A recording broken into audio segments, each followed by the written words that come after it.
Welcome, everyone. Thank you so much for joining us for our Tuesday Treasure program, where we go through some of the lesser seen objects in the museum's collection.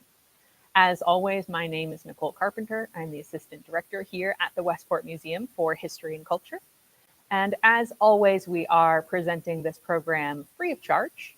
We hope that you will join us for streams in the future.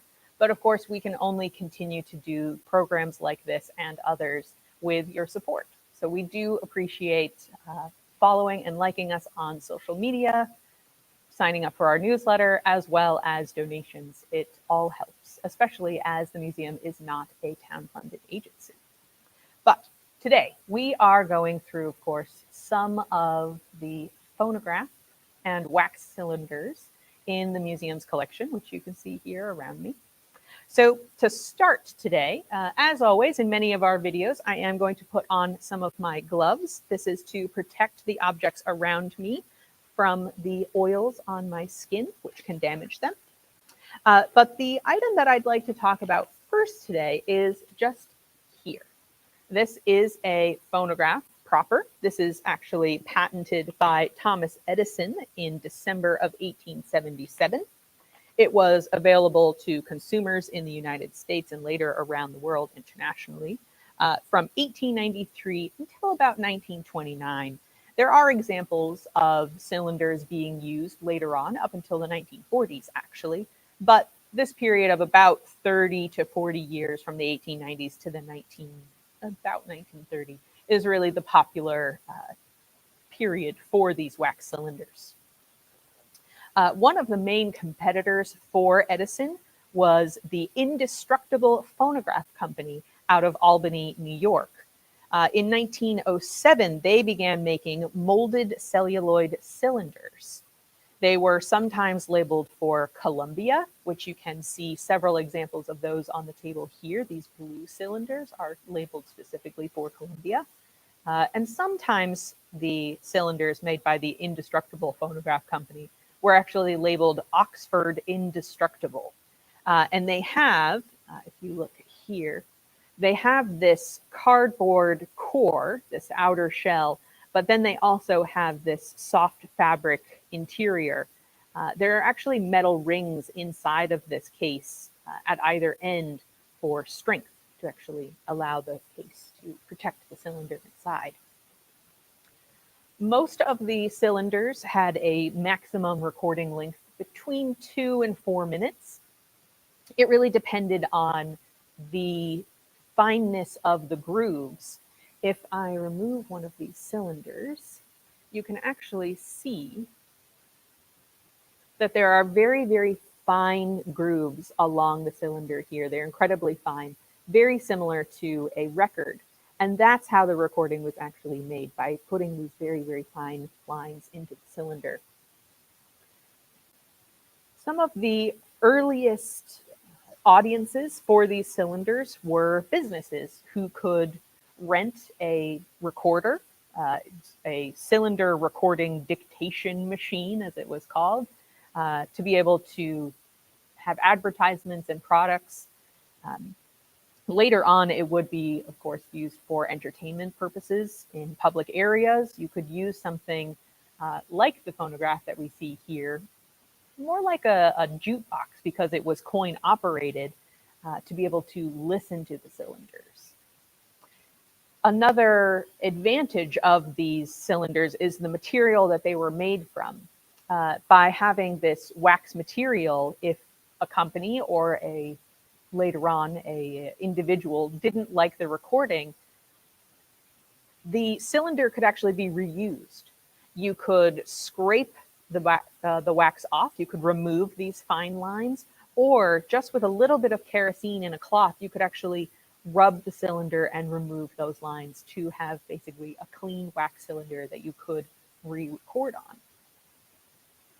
Now, the earliest cylinders that were created, again, by Edison and later other competitors, were a combination of white waxes like a beeswax or a paraffin.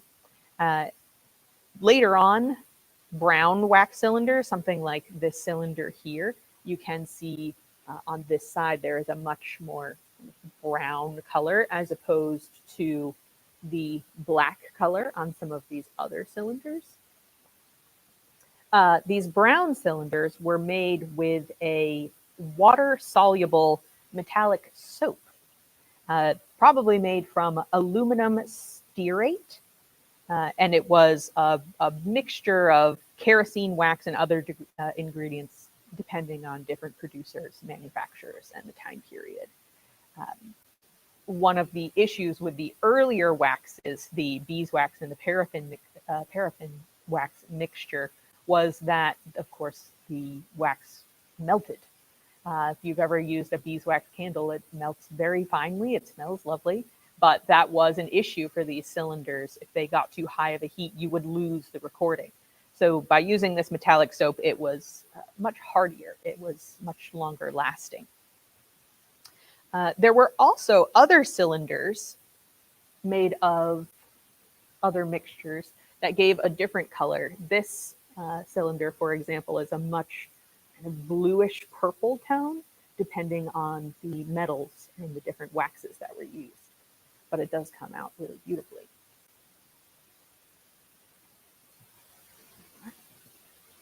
They are, of course, very fragile. So you will see me handling them with my gloves, but also very, very gently. They are extremely fragile, especially as the metal, that aluminum stearate that we spoke about, as that is exposed to things like high temperatures, not as low of a temperature as a beeswax, but very high temperatures, but also humidity, they can be weakened. These cylinders, can shatter, or they can actually have this kind of white cast that we see on this cylinder up here when the metal actually accumulates salt onto the cylinder and gives it that white color. And that is this specifically is from humidity. And that's part of the reason that all museums have a humidity or an HVAC system, so that the temperature and the humidity of the museum can be kept very, very constant for the overall protection of our objects. But we're going to go through some of the individual cylinders, and we actually have some music to play for you for several of them. The first is actually not music. There's no audio that can be played for this. Part of the reason that we don't play the cylinders ourselves is because of their fragility. For their protection in the museum's collection, we do not play them. But any that we could find a recording of online, we will play a short snippet for you. But the first, just here in front, this is actually a language recording. So on the top, if I may, I will take this for just 1 second.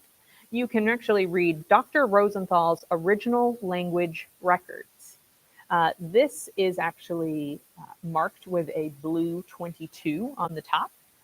There are many, many of these cylinders in the museum's collection, and we believe from the notation on several of the other cylinders that this is actually a part of a series, a language course, if you will, probably for learning very basic French.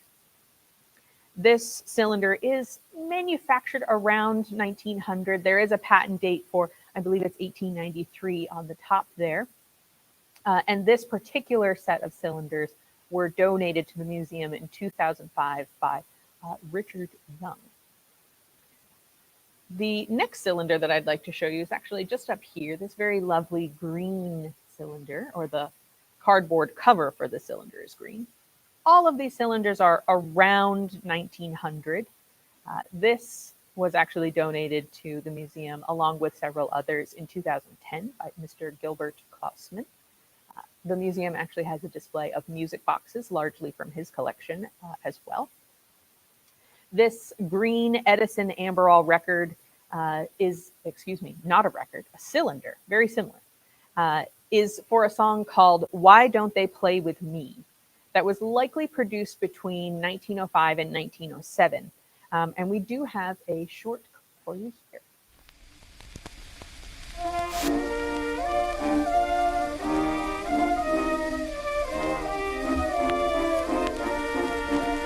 Oh, sweet face little girl of 8,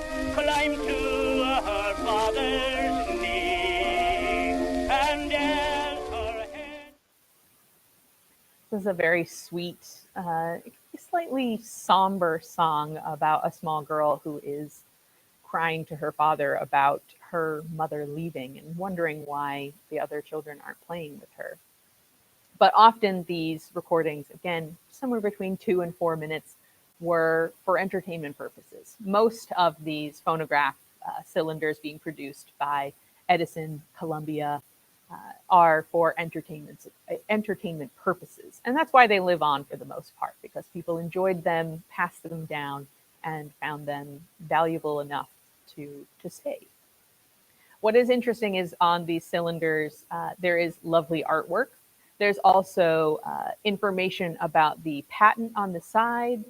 And of course, on the other kind of front side, there is a picture, of course, of Edison. He wouldn't want to have his cylinder be misrepresented by anybody else.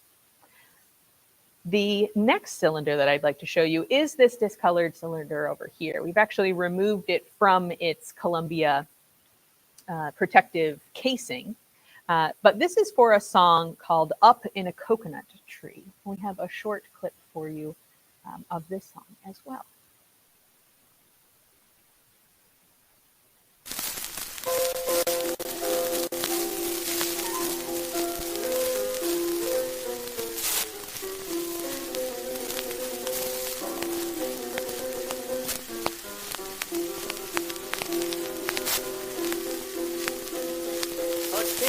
Baboon in a coconut tree grew lonesome day by day. He longed for a mate. So this song, of course, talks about, as we heard, a king baboon in a coconut tree looking for his baboon queen. This, along with the next song that we will play for you, are out of date. We would not want to play the whole song. They can be interpreted as a way of continuing very racist sentiments at the time. But of course, it is a song that was popular at the time. This is produced around 1903. This is, as I mentioned, from Columbia. And this is also from the collection of Gilbert Klausman, donated to the museum in 2010. The next cylinder is just here, a step down. And this is for a song called Arawana. This is credited to around 1907.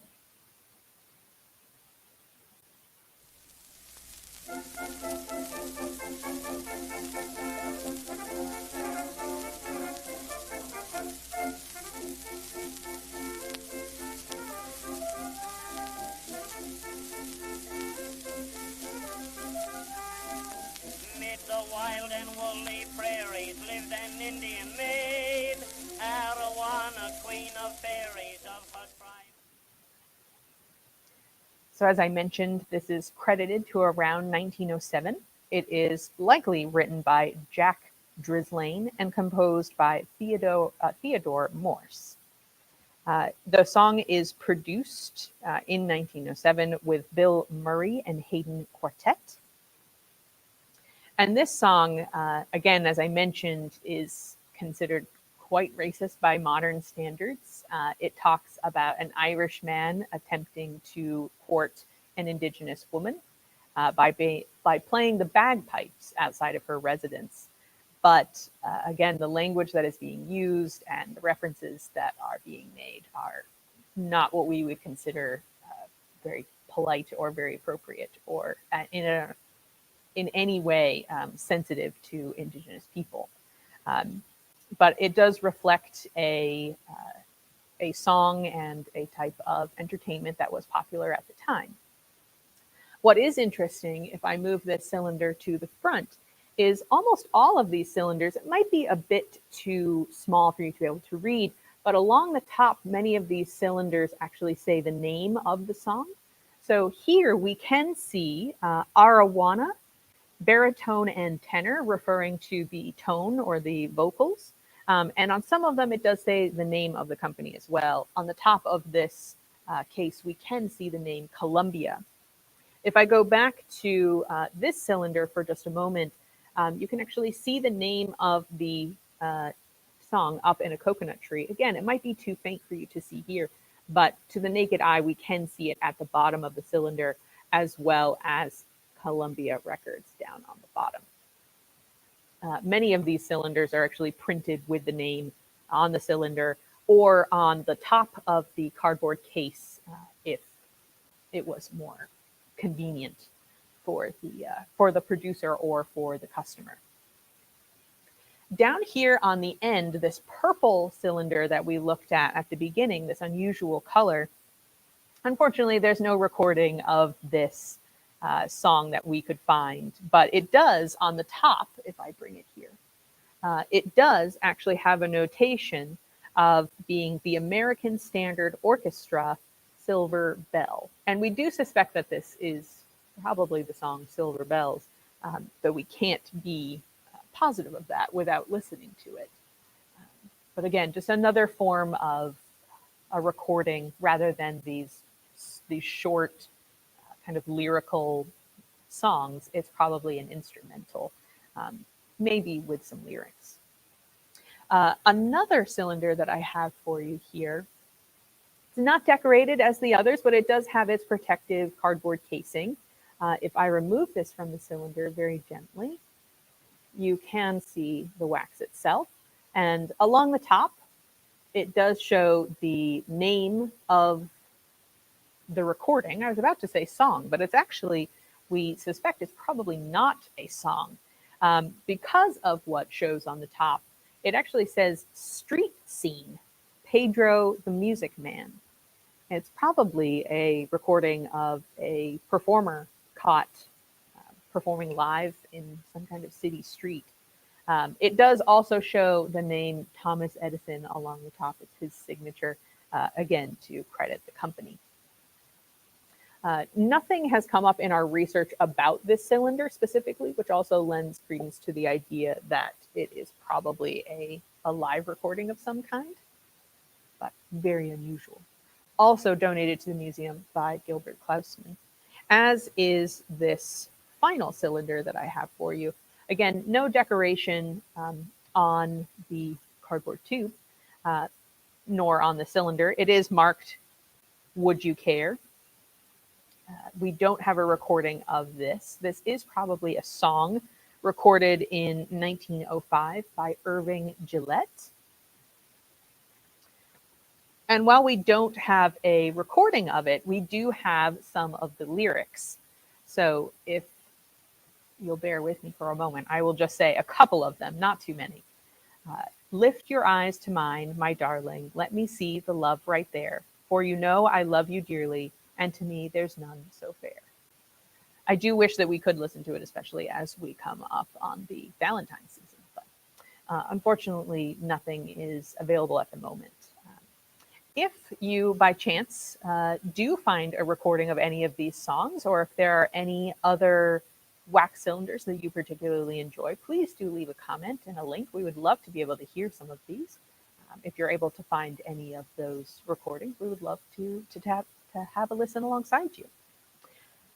Those are all of the cylinders that we have for you today. Again, we hope that you will come in and view some of these cylinders, some of the other objects in the museum's collection.